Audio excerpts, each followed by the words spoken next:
don't need no explanation. 'Cause baby, I'm the boss at home.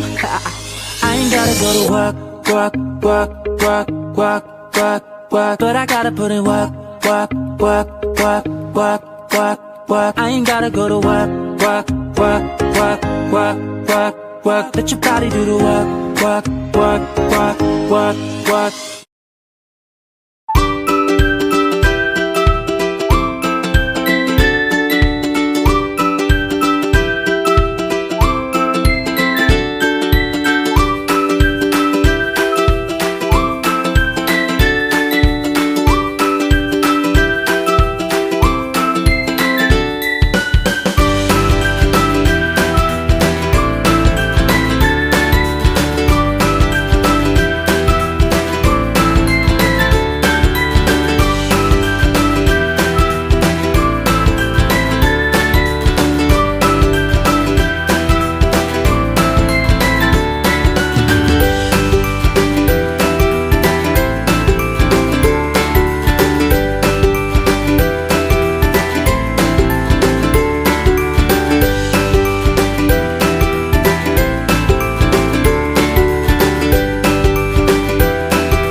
Bismillahirrahmanirrahim. Assalamualaikum warahmatullahi wabarakatuh.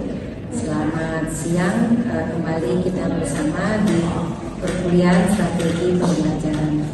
Nah, pada mata kuliah ini adalah mata kuliah keahlian, di mana ini merupakan mata kuliah rukun kependidikan. Dan pada mata kuliah ini dipimpin oleh tim kependidikan. Dan dalam hal ini kita ingin menjelaskan pada materi siang ini kita akan menjelaskan tentang CP dari perkuliahan ini adalah di mana learning outcome dan capaian pembelajarannya, di mana S2-nya adalah bagaimana menilai nilai-nilai cinta damai, toleransi, menghargai keberagaman dan agama, ras, dan golongan. Lalu S3-nya adalah diharapkan bisa berpartisipasi dalam pemecahan masalah kebangsaan. Kemudian P1-nya adalah diharapkan bisa menguasai konsep dasar teoritis materi pembelajaran dalam bidang sosiologi. Kemudian P2-nya menguasai konsep dasar teoritis dalam pedagogik. Kemudian P4-nya adalah menguasai teori dan aplikasi teori pedagogik. Kemudian KU1-nya adalah memiliki kemampuan untuk bekerja dalam bidang keahlian pendidikan. Kemudian KK1-nya adalah memiliki kompetensi dalam perencanaan pembelajaran sosiologi, di mana meliputi mensinergiskan antara KI dan KD, kemudian merumuskan indikator pencapaian kompetensi IPK dan CP dengan mengacu pada standar SKL. Kemudian adalah menentukan materi ajar, kegiatan inti, sumber belajar, media belajar, dan evaluasi pembelajaran.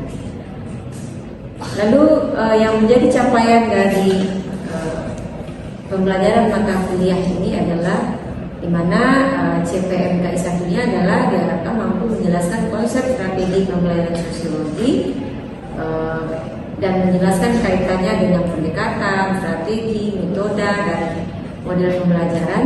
CPMKI 2-nya adalah mampu menganalisis dan mempraktekkan keterampilan dasar mengajar dalam mencapai hasil belajar. Dan CPMKI 3-nya adalah menguasai konsep teoritis kecerdasan jamak dan memahami strategi pembelajaran. Lebih lanjut, CPMKI 4-nya adalah diharapkan mahasiswa mampu menguraikan proses pembudayaan melalui institusi pendidikan, merumuskan dalam bentuk tulisan fakta, keterkaitan pendidikan dan kebudayaan yang meningkatkan pada peran penting saluran institusi pendidikan. Kemudian CPMK 5-nya adalah mahasiswa mampu membedakan secara prinsip metode-metode pembelajaran yang digunakan dan mempraktikasikannya secara mendalam. Kemudian CPMK 6-nya adalah mahasiswa mampu menguasai konsep teoritis. Kemudian CPMK 7-nya adalah mampu menganalisis kedudukan strategi pembelajaran, dan CPM 5-nya adalah mampu menjelaskan pendekatan strategi, metode, dan model pembelajaran. Lebih lanjut, adapun yang menjadi deskripsi mata kuliah ini adalah di mana mata kuliah strategi pembelajaran ini membahas tentang teori, konsep, dan aplikasi serta implementasi secara berpikir dan berbuat dalam pengorganisasian mengajar, metode, manajemen, dan evaluasi pembelajaran agar dapat mencapai pembelajaran yang efektif dan efisien dengan bahan kajian kedudukan strategi pembelajaran, kemudian strategi pembelajaran yang menyenangkan, kemudian kaitan pendekatan strategi pembelajaran. Nah, kemudian bahan kajian atau materi pembelajaran adalah nanti kita akan membahas tentang kedudukan strategi pembelajaran, kaitan pendekatan strategi, komponen, kriteria pemilihan, klasifikasi, strategi pembelajaran basis siswa, strategi pembelajaran inquiry, kemudian strategi pembelajaran ekspositori, kemudian berbasis masalah, kooperatif, metode-metode, dan model pembelajaran serta model media yang digunakan. Dan dalam hal ini, di kesempatan ini kita akan membahas tentang model pembelajaran kontekstual. Kemudian referensinya adalah di mana yang pertama adalah Muhammad Ansor, lalu mengikat fondasi dan desain pengembangan. Kemudian Darmansah 2013 strategi pembelajaran, dan Darmansah 2010 strategi pembelajaran menyenangkan dan humor. Kemudian Mulyasa kurikulum berbasis kompetensi. Kemudian tingkatnya itu The Foundation of Learning. Kemudian Joyce Bruce dan Maxwell itu model of teaching. Kemudian Mulyani itu tentang strategi belajar mengajar. Kemudian Nina Sanjaya strategi pembelajaran asosiasi standar proses pendidikan. Kemudian Nina Sanjaya tentang perencanaan desain pembelajaran. Kemudian ada beberapa pustaka pendukung, yaitu Saiful Bahri tentang strategi belajar. Kemudian Saiful Sadala konsep dan makna pembelajaran. Din Esbina Taputra strategi belajar mengajar. Kemudian Abdul Ahmadi tentang strategi belajar mengajar. Nah, kemudian medianya adalah kalau perangkat lunak itu e-book, PowerPoint, kemudian video strategi pembelajaran, dan perangkat keras adalah laptop ICT dan monitor. Nah, dan mata kuliah ini diampu oleh mata kuliah Team Teaching. Bismillahirrahmanirrahim. Assalamualaikum warahmatullahi wabarakatuh. Waalaikumsalam warahmatullahi wabarakatuh. Selamat siang Anda semua. Gimana kabarnya? Alhamdulillah. Ya, baik Anda. Saudara, pada kesempatan hari ini kita akan masuk pada mata kuliah strategi pembelajaran.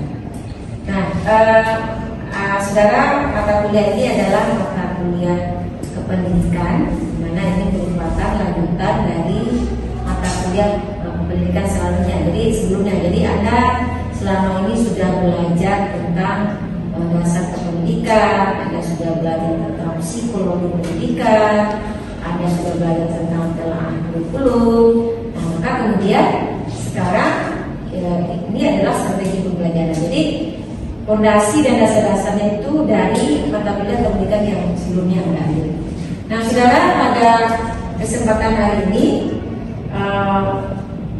kita akan masuk pada mata kuliah strategi pembelajaran.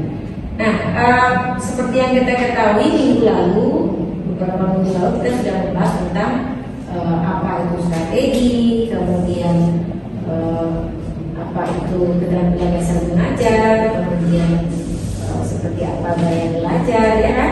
Termasuk juga metode. Nah, sebelum kita masuk kepada model pembelajaran berbasis kontekstual, saya ingin bertanya dulu, apa itu yang dimaksud dengan strategi pembelajaran? Ya Bu, Silakan.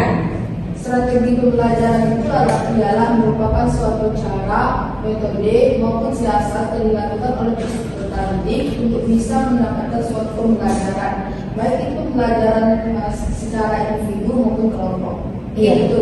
Oke, bagus ya. Jadi strategi pembelajaran adalah cara yang digunakan untuk mencapai tujuan pembelajaran. Baik. Nah, kemudian kemarin kita juga sudah membahas tentang keterampilan dasar mengajar. Nah, siapa yang bisa menjelaskan apa itu keterampilan dasar mengajar? Ya, silakan. Menurut saya keterampilan dasar mengajar itu merupakan cara-cara yang digunakan dalam mengajar Bu. Yang di sini ada 8 cara atau 8 keterampilan.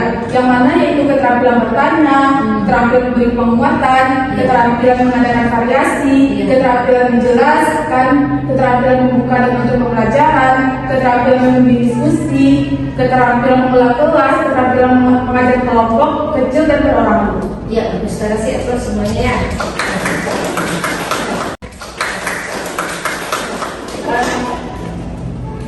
Ini adalah keterampilan yang kemudian harus dikuasai. Dan kemarin juga kita sudah membahas tentang gaya belajar. Nah, siapa Anda yang tahu dengan gaya belajar? Kita kan? Saya Bu. Silakan. Gaya belajar itu merupakan suatu proses atau gaya belajar yang dapat dipilih oleh pendidik kepada peserta didiknya dan dapat dibagi menjadi 3, yaitu gaya belajar auditorial, gaya belajar kinestetik, dan gaya belajar visual. Dimana gaya belajar auditorial itu dapat dipilih sebagai guru ketika mengkondisikan suatu kelas itu di mana siswa itu dapat melakukan pembelajaran dengan cara mendengarkan. Kemudian gaya belajar kinestetik lebih cenderung kepada public speaking ataupun kepada gaya gerakan tubuh, sedangkan gaya belajar visual lebih cenderung kepada penglihatan atau pengamatan. Iya, bagus, luar biasa sekali ya. Dan kita juga sudah membahas, saudara, tentang metode pembelajaran. Nah, masih ingat tidak minggu kemarin? Siapa yang bisa menjelaskan tentang metode pembelajaran? Silakan. Silakan.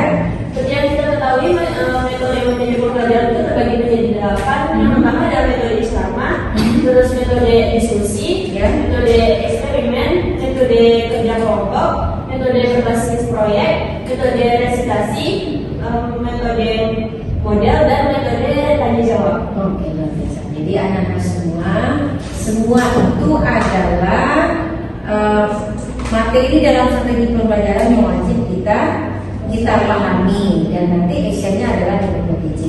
Nah, saudara, lebih lanjut kita akan membahas, hari ini kita akan membahas tentang model pembelajaran kontekstual.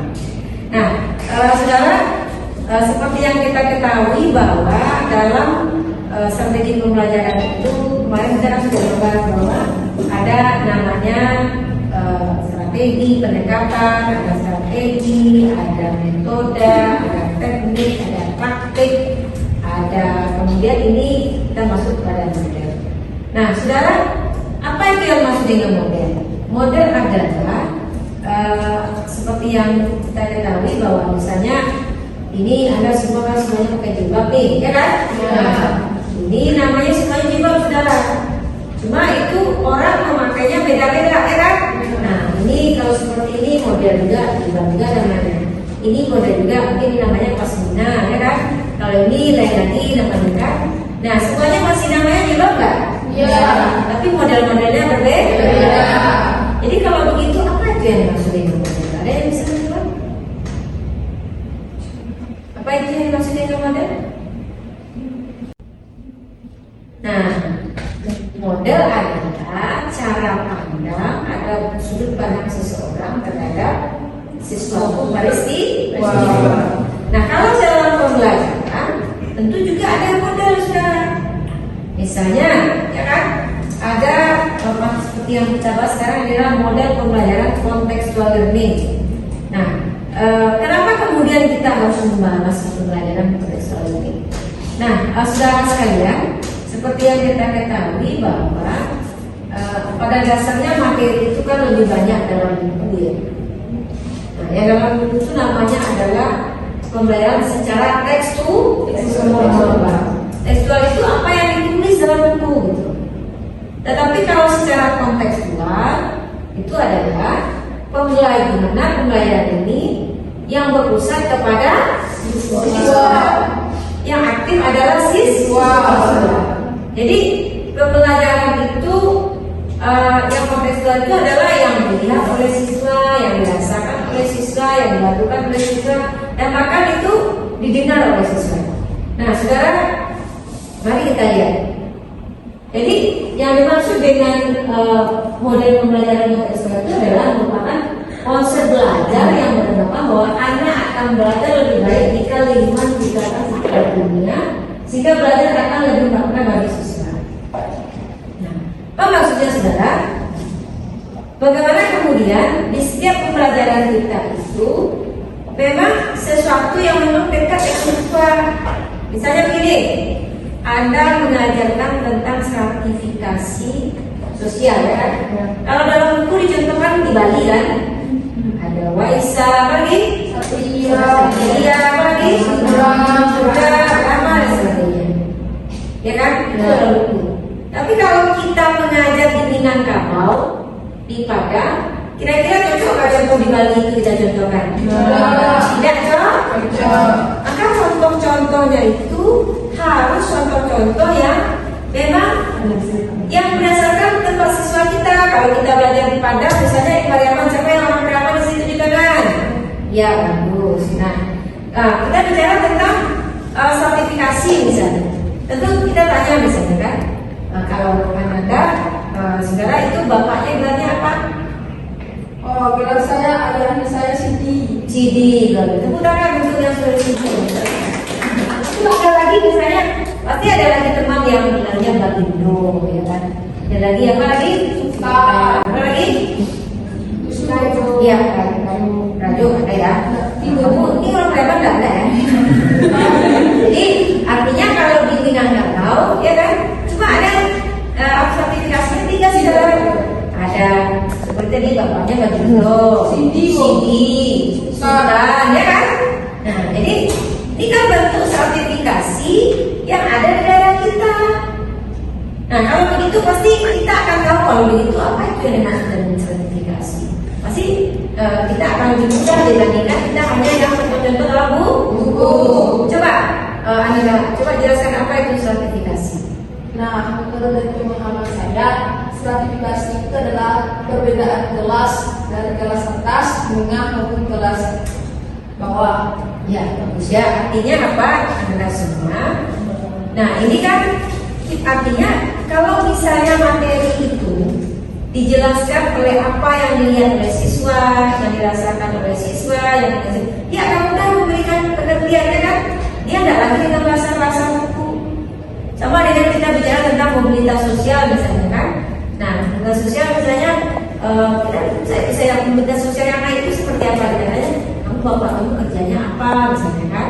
Nah, bilangnya oh pas saya polisi bu, kakak kamu apa kerjanya? Oh kakak saya tukang ojek. Nah itu turun. Tapi kan dia bisa menjelaskan sendiri, ya kan? Lalu adalah semua ada beberapa karakteristik dari pembelajaran komputer. Yang pertama adalah melaksanakan komunikasi yang komunikatif. Jadi kita dalam pembelajaran itu harus komunikatif. Yang kedua adalah intuisi. Apa itu intuisi?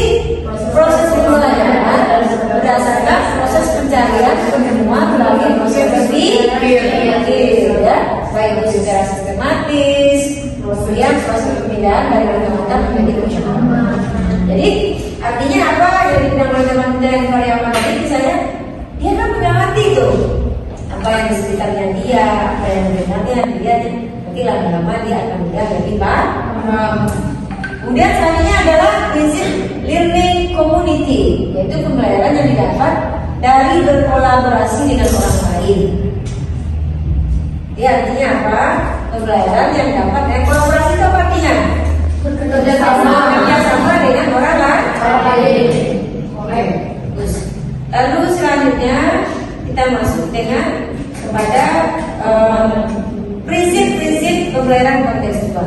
Nah, kalau kita lihat ada beberapa prinsip dasar pembelajaran kontekstual. Yang pertama adalah ketergantungan atau keterkaitan. Jadi pembelajaran itu saudara antara satu dengan yang lain itu dia ada keterkaitan itu, tidak bisa dipisah, ya kan? Kemudian relevansi. Jadi relevansi artinya ada kesesuaian.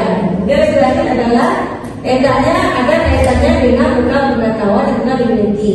Jadi artinya yang kita bilang tadi misalnya kalau kita ngajar kita harus tahu di siswa kita tinggalnya di mana, lalu kemudian seperti apa lingkungannya, maka materi yang kita ajarkan kita kaitkan dengan apa yang ada di lingkungannya sehingga dia lebih mudah mengerti. Lalu pengalaman langsung, nah ini penting, experience ya, misalnya kayak Anda misalnya kita bicara tentang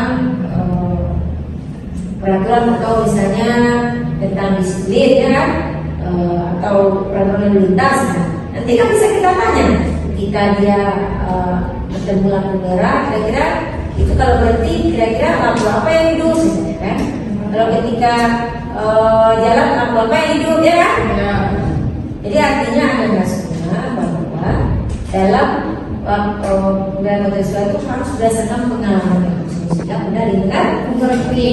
Kemudian aplikasi atau applying ya, menghasilkan fakta, proses dan prinsip.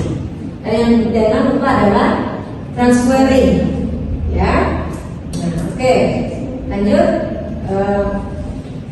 Selanjutnya kita masuk kepada langkah-langkah atau singkat dari pembelajaran kontekstual. Yang pertama adalah menciptakan masyarakat belajar. Ya, bagaimana itu masalah belajar? Ya, nah, ya bagaimana dalam setiap kegiatan itu ada nilai-nilai edukatif misalnya, ya kan? Kemudian laksanakan sejauh mungkin kegiatan inquiry. Masih ingat dengan pembahasan inquiry? Sehingga ada apa yang pertama sintaknya? Proses yang menjelaskan itu siswa Menemukan masalah, ya kan? Kemudian apa lagi?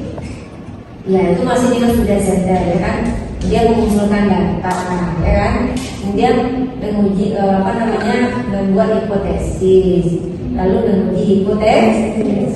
Dia mengembangkan sifat ingin tahu siswa dengan bertanya. Itu penting ya. Di setiap pencapaian kita jelaskan itu, bagaimana kemudian siswa terpancing untuk bertanya. Dia menghadirkan model sebagai contoh belajar dan tentunya adalah melakukan refleksi di akhir pertemuan. Apa itu refleksi? Refleksi artinya bagaimana kemudian kita mereview kembali apakah siswa paham atau tidak. Nah, adalah semua demikianlah materi kita pada siang hari ini. Semoga Anda semua tahu. Sebelumnya saya akan bertanya, siapa yang tahu apa itu yang dimaksud dengan pembelajaran kontekstual? Tunjukkan tangan. Ada? Ya? Supaya ya silakan. Pembelajaran kontekstual merupakan pembelajaran yang menganggapan bahwa siswa akan belajar lebih baik apabila dia sudah beradaptasi dengan lingkungannya. Iya, tepuk tangan ya. Selanjutnya, apa itu komponen-komponen pembelajaran kontekstual? Jadi siapa yang bisa? Komponen pembelajaran kontekstual tunjukkan tangan. Nah, coba ini. Oke, ya silakan. Komponennya ada 7 Bu. Yang pertama yaitu konstruktivisme, yang kedua yaitu empiri, yang ketiga yaitu question mengembangkan sifat ini tahu ini bertanya Bu. Yang keempat yaitu learning community, yang kelima pemodelan, yang keenam reflection, dan yang ketujuh yaitu penilaian otentik. Ya, bagus. Oke, lagi lagi sebelum kita tutup ada yang bertanya tidak? Siapa yang bertanya tunjuk tangan? Cukup Bu. Kita Bu. Oke, silakan. Apakah pembelajaran kontekstual ini banyak diminati siswa? Oke, bagus. Sebelum Ibu jawab, ada yang jawab tidak? Apakah pembelajaran kontekstual banyak diminati? Silakan tunjuk tangan. Silakan.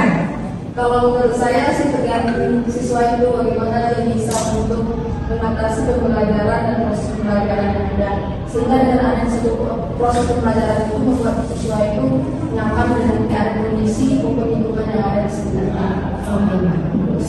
Oke, anak semua. Jadi apakah siswa tertarik dalam pembelajaran kontekstual? Sebenarnya tergantung bagaimana guru mengekspos, bagaimana guru mengajar. Kalau guru bisa menjelaskan, memberikan secara baik, maka tentu akan berminat. Karena semuanya kan tergantung guru, ya kan? Kalau guru bisa menjelaskan dengan baik, menjelaskan contoh-contoh yang baik, bisa memotivasi, maka tentu pembelajaran kontekstual lebih baik. Dan biasanya pembelajaran kontekstual itu akan diminati. Kenapa? Karena contoh-contohnya yang pernah dilakukan oleh siswa. Oke? Cukup? Cukup. Masih ada pertanyaan? Kalau tidak, demikianlah pembelajaran kita pada siang hari ini. Kita tutup dengan Alhamdulillah. Assalamualaikum warahmatullahi wabarakatuh.